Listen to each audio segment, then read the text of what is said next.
कुछ ही समय पहले हरियाणा साहित्य संस्कृति अकादमी की एक शोध पत्रिका हरिप्रभा में मेरा एक शोध पत्र प्रकाशित हुआ है, जिसमें मैंने ये बताया है कि किस प्रकार धर्मशास्त्र के लिए दर्शन शास्त्र उपयोगी हो सकता है। अब क्योंकि वह शोध पत्र संस्कृत भाषा में है, तो मैंने सोचा कि जो लोग संस्कृत भाषा नहीं जानते हैं उनके लिए इस शोध पत्र का एक संक्षिप्त हिंदी विवरण मैं प्रस्तुत कर दूं। तो चलिए जानते हैं कि उस शोध पत्र में है क्या। हमें आमतौर पर लगता है कि धर्मशास्त्र और दर्शन शास्त्र दो भिन्न शास्त्र हैं जिनका आपस में कोई संबंध, सीधा सीधा संबंध नहीं है, पर मैंने इस शोध पत्र में दिखाया है कि ये परस्पर एक दूसरे के सहायक हैं, विशेष रूप से दर्शन शास्त्र धर्मशास्त्र के लिए। अब कैसे, मैं बताता हूं। मुख्य रूप से धर्म दो ही प्रकार का होता है, सामान्य और विशेष। सामान्य जैसे अहिंसा, सत्य आदि, और विशेष जैसे यज्ञ करना, यज्ञ कराना इत्यादि। अब यहां खास बात यह है कि इन विशेष धर्मों के लिए सामान्य धर्मों की आवश्यकता पड़ती है।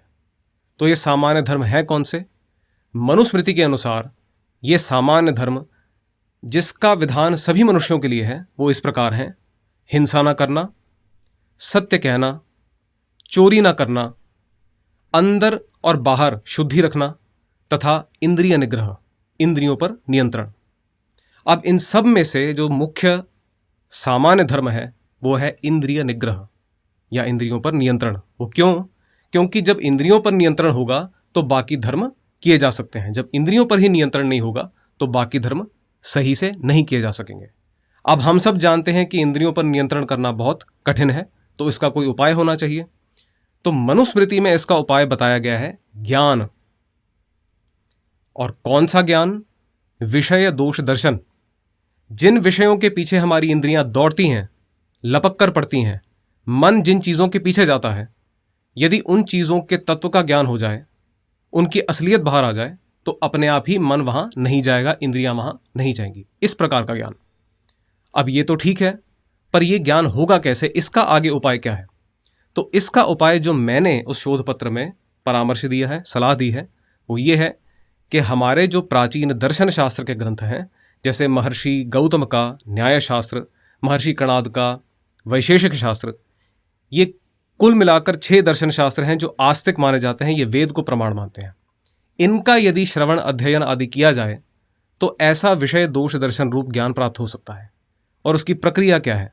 उस शोध पत्र में मैंने उन मूल ग्रंथों के और उनकी टीकाओं के उदाहरण देकर बताया है कि ये जो दर्शन ग्रंथ हैं ये ऐसी प्रक्रिया का प्रयोग करते हैं कि तत्व ज्ञान के द्वारा सब वस्तुओं का जो तत्व है उनको बता करके फिर वहां से विषय दोष दर्शन का फल प्राप्त होता है।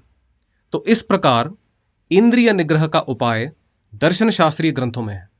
वहां से ये विषय दोष दर्शन ज्ञान प्राप्त करके फिर इंद्रिय निग्रह करके अन्य धर्मों का आचरण सही से किया जा सकता है।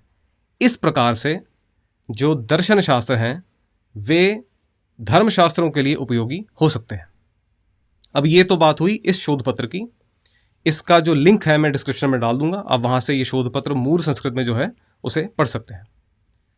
अब आगे इसी पद्धति को, इसी युक्ति को बढ़ाते हुए मैंने एक और लेख की रचना की है, जिसका मूल संस्कृत में भी मैंने वहां पर लिंक डाल दिया है डिस्क्रिप्शन में, और उसका एक हिंदी अनुवाद भी है, आप सब उसे पढ़ सकते हैं। उसमें मैंने यही युक्ति अन्य 2 और जो सामान्य धर्म हैं, शौच और सत्य, इन पर भी लगाकर ये प्रदर्शित किया है प्रमाणों के साथ कि ज्ञान ही मूल साधन है धर्म का। अब क्योंकि ये सामान्य धर्मों में हम सबका अधिकार है, सभी मनुष्यों का अधिकार है, तो ऐसे शास्त्रीय ज्ञान में, तत्व ज्ञान में भी हम सबका अधिकार है। और अपनी अपनी योग्यता के अनुसार हम इन धर्मों का आचरण कर सकते हैं ज्ञान लेकर के। तो ज्ञान लेकर के, चाहे शास्त्र अध्ययन से हो, जैसे हम प्रकरण ग्रंथ पढ़ सकते हैं, इतिहास पुराण आदि का हम श्रवण कर सकते हैं, वहाँ से ज्ञान लेकर के इन धर्मों का आचरण कर सकते हैं, जिससे सफल हमारे अनुष्ठान हो जाएंगे। अब ये भी मैंने डिस्क्रिप्शन में डाल दिए हैं, अब वो पढ़िए।